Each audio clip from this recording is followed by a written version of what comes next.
산지가 많고 평지가 좁은 부산은 거칠고 변덕스러운 산복도로가 많은 곳입니다. 산복도로. 산 중턱에 생겨난 동네를 연결해주기 위해 만들어진 도로인데요. 가파른 산비 타일과 낡은 담벼락, 오래된 계단이 반복되는 이곳에 부산의 과거와 현재가 새겨져 있습니다.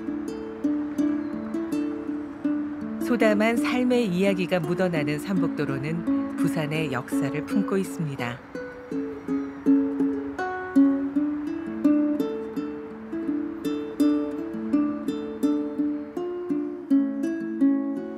우리나라 근현대사의 길고 험난한 역사를 품은 부산역은 일본인에 의해 처음 설계됐습니다. 해방 이후 신축과 증축을 거치며 지금의 모습을 갖춰나갔습니다.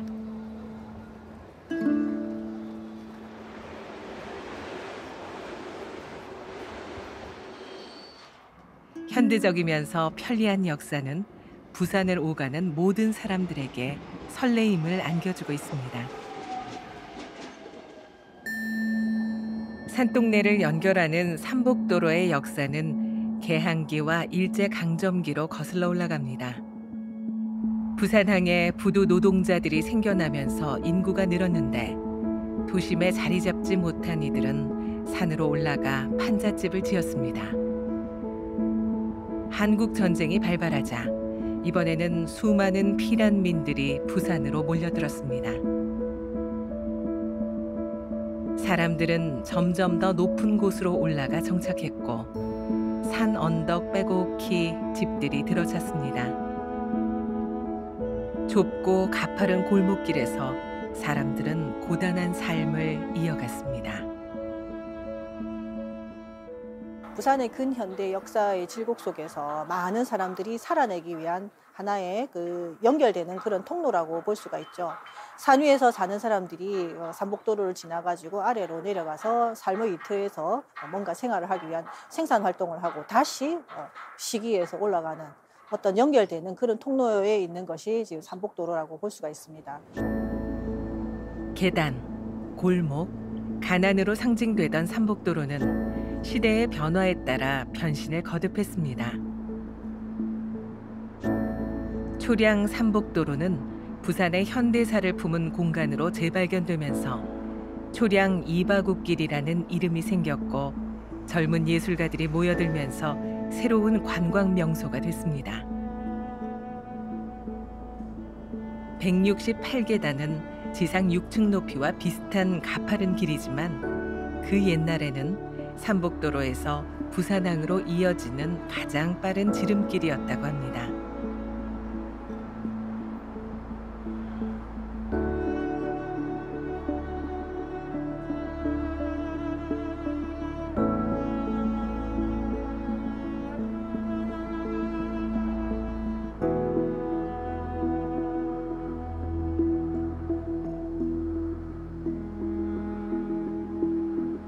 오랜 세월만큼 사람들의 근심과 피로를 함께 쌓아왔지만 지금은 도자기와 벽화라는 고운 옷으로 갈아입었습니다.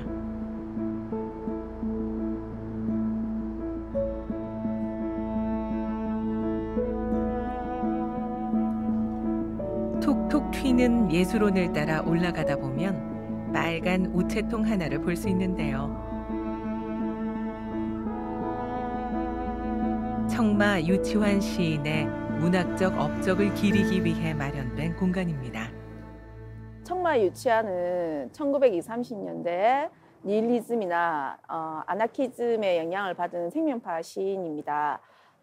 이 생명파 시인은 인간이 가지고 있는 생명, 에너지, 의지라고 할 수 있죠. 의지를 어떻게 계속 이어갈 수 있을 것인가를 탐구했다고 합니다. 그래서 허무한 세상에서 인간이 굴하지 않고 어떻게 자기의 자유의지를 발휘할 수 있는가를 끊임없이 연구한 시인입니다. 그래서 깃발이라든지 바위라든지 이런 시들을 보면 그런 인간의 의지를 끝없이 노래한다고 할 수 있겠습니다.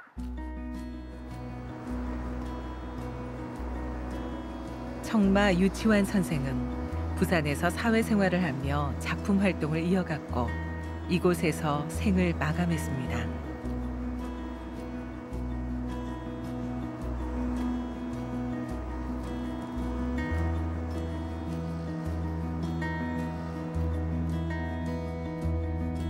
초량 이바구길을 걷다 보면 또 다른 시인을 만나볼 수 있는데요. 국민 가곡, 기다리는 마음을 작시한 김민부 시인입니다.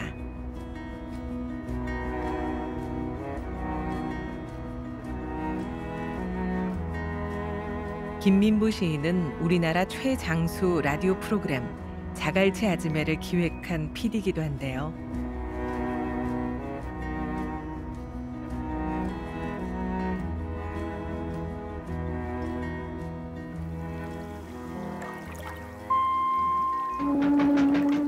안녕하십니까. 자갈치 아줌매입니다.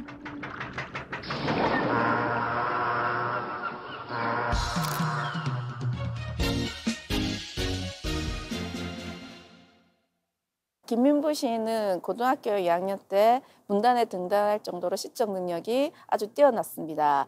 시적 능력이 뛰어나다 보니까 우리가 모두가 다 아는 기다리는 마음이라는 가곡도 김민부 시인이 작사를 했습니다. 김민부 시인은 시적 능력뿐만이 아니라 세상에 대한 이야기들을 만들어내는 능력도 아주 뛰어났습니다. 그래서 방송국에 들어가서 우리가 부산 사람이라면 누구나 다 아는 자갈치 아즈메를 기획하고 거기에 대한 글들을 오랫동안 썼다고 합니다. 삼복도로 위에 서서 바다를 바라보면 누군가를 기다리는 이들의 마음을 조금이나마 알 수 있을 것만 같습니다. 조용히 스며간 깊은 계곡 양신역에 비바람 긴 세월로 이름 모를 비목이여. 부산 출신의 문학가로 김정한 소설가를 빼놓을 수 없는데요. 지역과 사람을 사랑한 김정한 선생의 사상은 을숙도를 배경으로 한 소설 모래톱 이야기에도 잘 드러나 있습니다.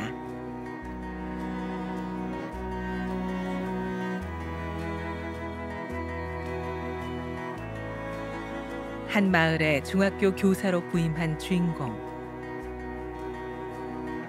그는 조그만 섬에서 나룻배로 통학을 하는 학생 건우에게 관심을 가지게 됩니다.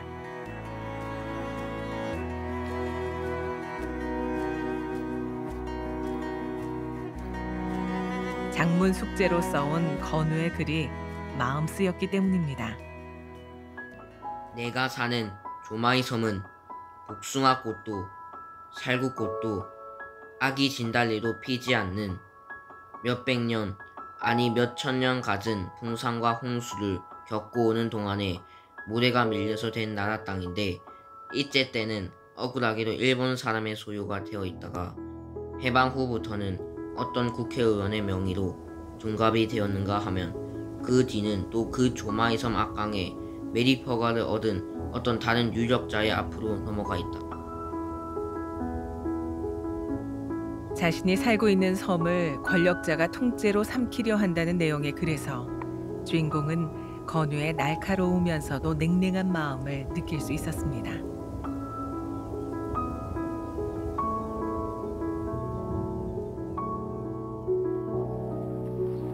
건우의 집으로 가정 방문을 하게 된 어느 날, 주인공은 건우 할아버지로부터 삶의 터전을 빼앗기며 살아온 조마이 섬 사람들의 이야기를 자세히 듣게 됩니다.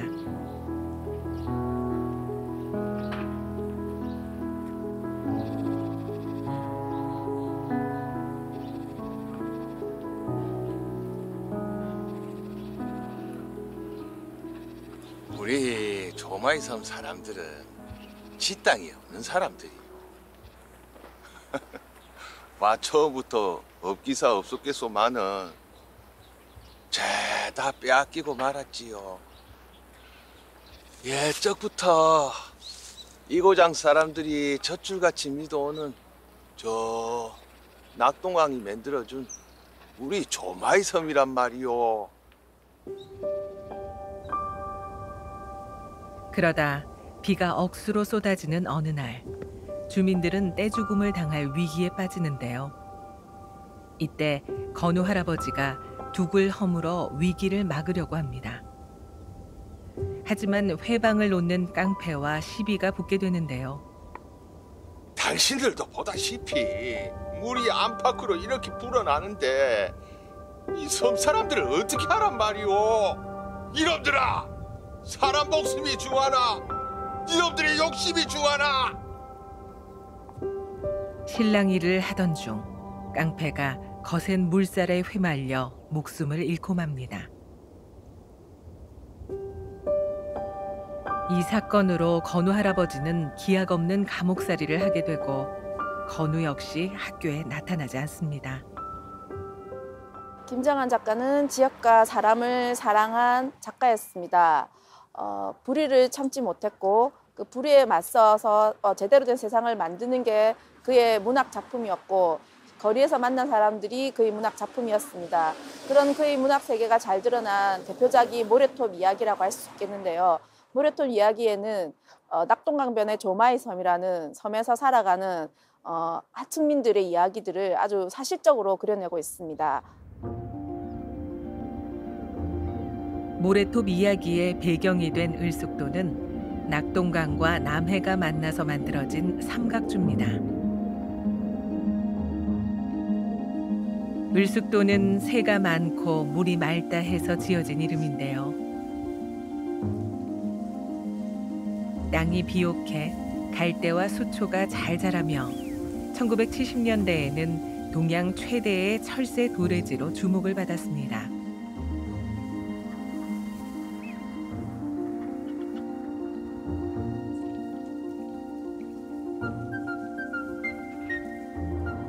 매년 170여 종, 6만여 개체의 조류가 관찰되는 곳이기도 한데요.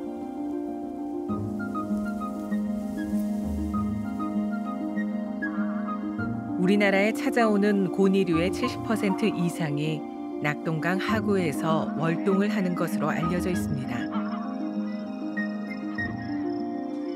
겨울 철새는 대체로 10월 하순에서 3월 상순까지 볼 수 있고 낙동강 하구에서 볼 수 있는 철새는 큰 고니, 청둥오리, 붉은 부리 갈매기 등이 있습니다. 붉은 벽돌로 된 담장만 남은 이곳은 부산 최초의 근대식 물류창고인 남선창고가 있던 자리입니다.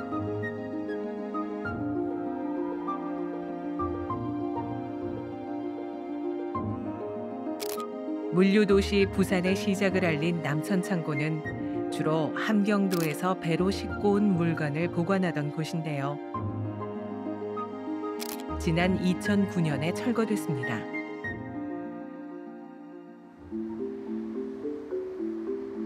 촘촘히 어깨를 대고 뿌리내린 삼복도로 집들은 부산의 명물이 됐습니다. 그 중에서도 아미동 비성마을은 부산의 역사를 좀 더 단적으로 보여주는 곳인데요.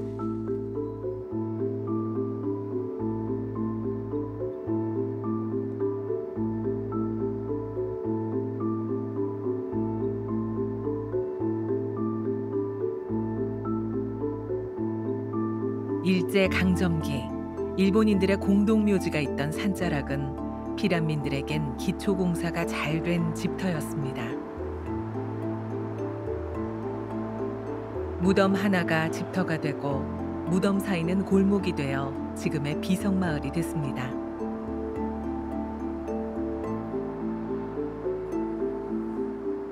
공동묘지의 비석들은 건축 자재로도 사용됐는데요.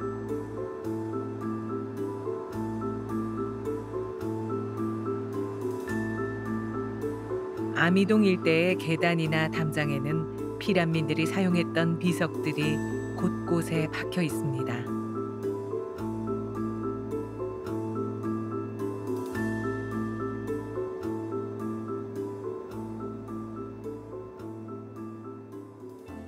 한국 전쟁 당시에 피난온 많은 피난민들이 더 이상 살 곳이 없다 보니까 예전 아미동 산 19번지에 있었던 일본인 공동묘지에 터를 잡으면서 시작된 마을이 바로 비석문화마을입니다. 지금 현재는 이렇게 마을 사람들이 살 수 있는 이런 장소로 바뀌었지만 예전에는 정말 묘지 위에서 사람이 산다는 게 어떤 기분이었을까요? 살아낼 수밖에 없는 그분들의 삶이 녹아있는 장소라고 할 수 있습니다. 아미동 비석마을. 큰 아픔을 겪은 한국 근대사의 죽음과 슬픔의 장소로만 남을 뻔했지만 지금은 강인한 생명력으로 다시 일어난 사람들의 인생 이야기가 더 크게 울리고 있습니다.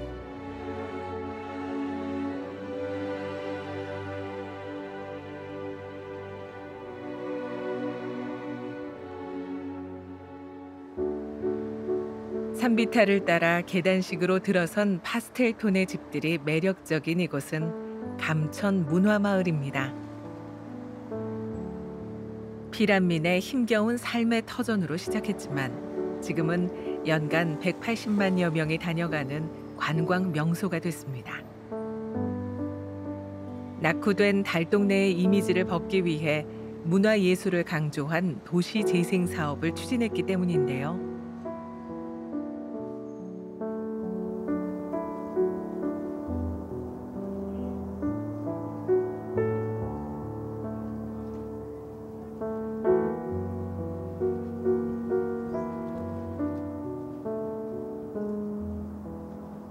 감천 문화마을의 미로 같은 골목길은 그저 걸어보는 것만으로 힐링이 될 것 같습니다.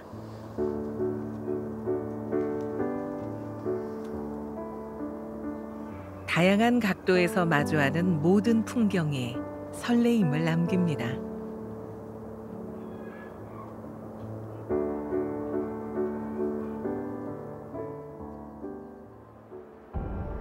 한반도 동남쪽의 끝자락에 위치한 부산은 1950년 8월 18일부터 1953년 8월 15일까지 우리나라 임시 수도였습니다. 한국전쟁이 일어나고 서울이 점령당하자 사람들은 전쟁을 피해 남으로 내려왔는데요. 인구 47만 명이었던 부산은 제 몸집보다 훨씬 많은 피란민을 품어야 했습니다.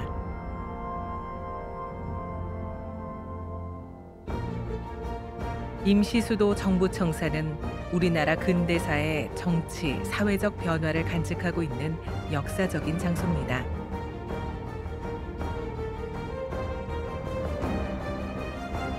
임시수도 기념관은 부산이 임시수도로서의 역할을 할 때 대통령 관저로 이용된 곳인데요.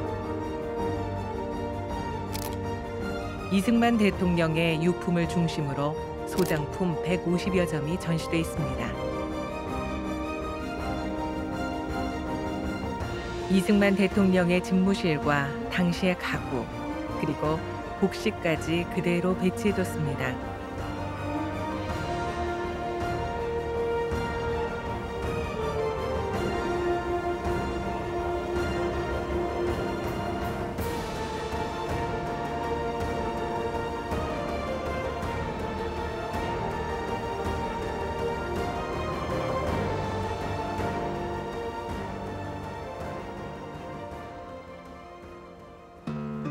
한국전쟁 당시 고되고 힘들었던 피란민들의 삶을 들여다볼 수 있는 전시관도 있는데요.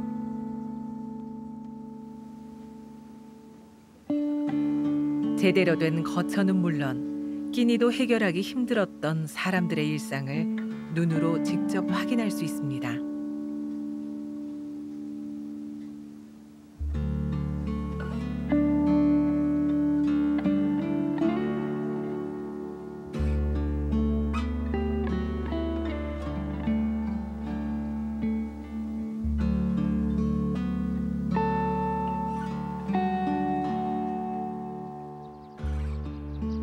한국전쟁 당시 부산에서 작곡된 국민 가곡이 바로 보리밭인데요.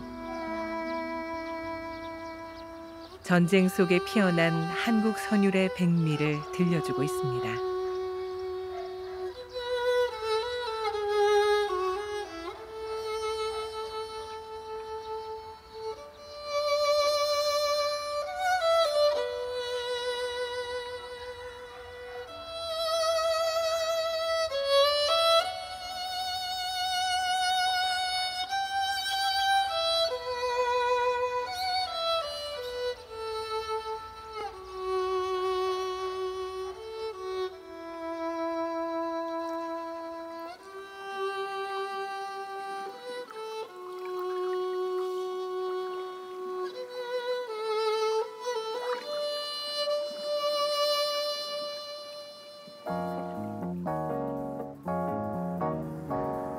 피란의 역사와 시련은 음식에도 고스란히 담겨져 있는데요. 부산의 대표 음식 돼지국밥은 피란민의 음식이었습니다.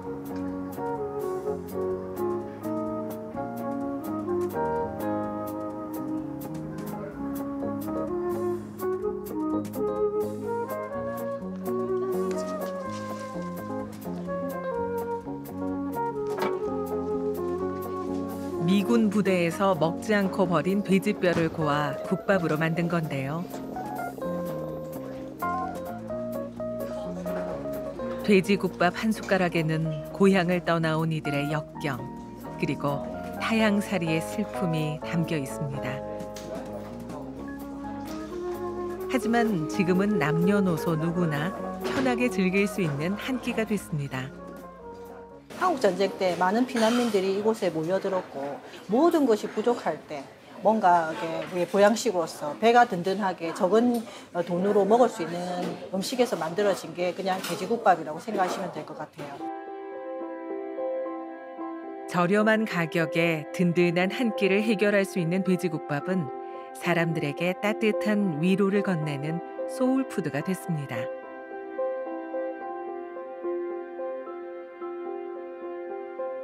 다른 지역에서는 쉽게 볼 수 없는 음식, 비빔 당면도 피란민의 음식인데요. 녹말가루로 만든 마른 국수를 빠르게 그리고 배불리 먹기 위해 만들었습니다. 시장 상인들의 허기를 달래준 비빔 당면은 지금도 변치 않는 인기를 누리고 있습니다. 역동적인 부산의 모습을 생생하게 느낄 수 있는 곳, 공동 어시장입니다. 아침 해가 떠오르기 한참 전부터 수산물의 하역과 분류 작업은 쉴 새 없이 이어집니다. 우리나라 수산물 유통량의 30%, 고등어 위판량의 80% 이상이 거래되는 곳인데요. 경매를 거쳐 전국 각지로 내보내기 위한 사람들의 발길과 손길이 분주합니다.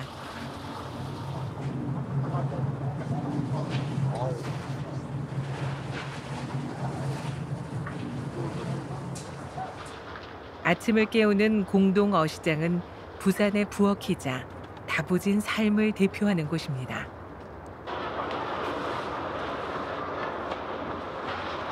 지금부터 경매를 실시하겠습니다.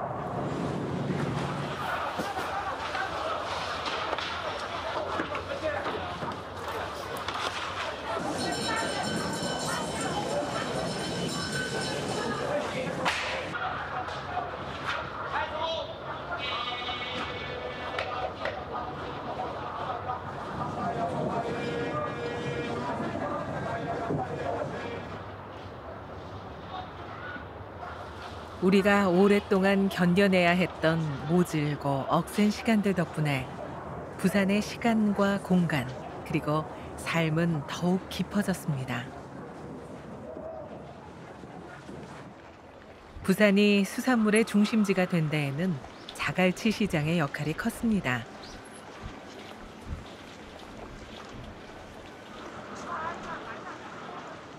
싱싱한 비린내가 진동하는 좌판, 그리고 거친 듯 억센 듯 인정이 넘치는 자갈치 아줌매들은 부산을 부산답게 만들고 있습니다. 부산 중심부와 가까운 곳에 있는 송도 해수욕장은 1913년 부산에서 가장 먼저 개장한 해수욕장인데요.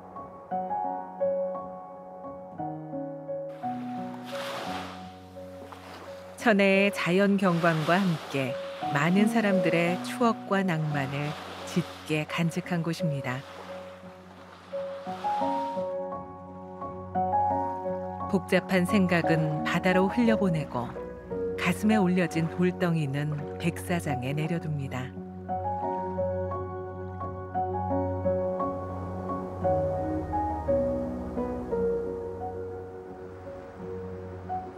부산이 안고 있는 역사의 뒤안길은 어둡거나 쓸쓸하지 않습니다. 산허리를 휘감으며 구불구불 돌아가는 골목과 계단, 그리고 담벼락엔 생기가 넘칩니다. 길은 밝아졌고 햇살은 여전히 풍성합니다. 지극함이 변화시킨 생생한 오늘이 산복도로 위에 있습니다. 산복도로는 오늘의 부산이 시작된 곳이면서 미래의 부산이 걸어가야 할 방향을 알려주고 있습니다.